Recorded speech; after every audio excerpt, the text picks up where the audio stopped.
Synactive est une société d'expertise en cybersécurité offensive. Notre objectif est de mettre à la disposition des entreprises, des organisations, le savoir-faire des attaquants pour que ces organisations puissent mieux se protéger.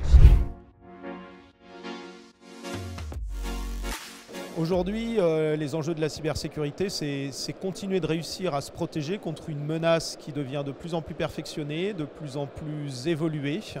Et certes, les systèmes de défense eux aussi s'améliorent. C'est d'essayer de continuer à être à la pointe de cette recherche-là.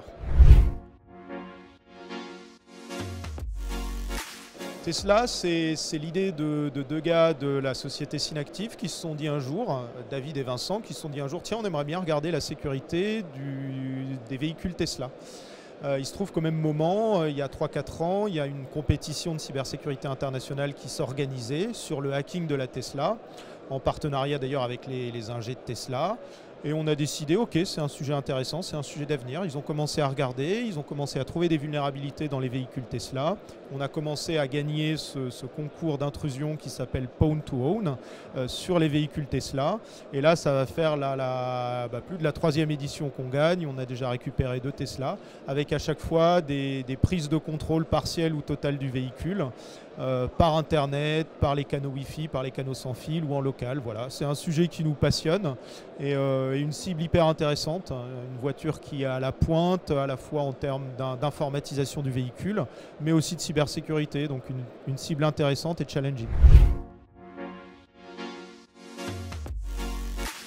Comme souvent, il y a un gros ticket d'entrée pour comprendre, pour se lancer dans le sujet. Tout au début, il y a bien sûr la complexité de se fournir en équipement, en cible, de récupérer un peu le matériel sur lequel on va travailler, parce que c'est quand même des véhicules coûteux qu'on n'a pas envie d'abîmer quand on les a achetés. Donc un gros ticket d'entrée pour découvrir, et puis après c'est toujours un peu le combat de la cuirasse et de l'épée, c'est réussir à la fois à aider les ingénieurs de Tesla à chaque itération quand on trouve une vulnérabilité à la corriger, à faire un peu mieux, et en même temps pour l'étape d'après, trouver toujours une autre vulnérabilité, d'autres vulnérabilités et d'autres attaques pour continuer ce petit jeu du chat et de la souris entre les attaquants et les défenseurs.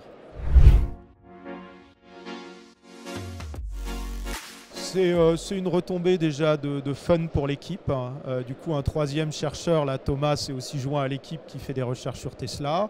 C'est une belle image, je trouve, pour l'écosystème, pour d'ailleurs toute la cybersécurité française, qui montre qu'on rayonne non seulement en France, mais aussi à l'international. Et puis bien sûr, ça nous apporte aussi des contacts chez différents constructeurs automobiles, même si c'est des contacts qu'on avait déjà établis avant même ce concours.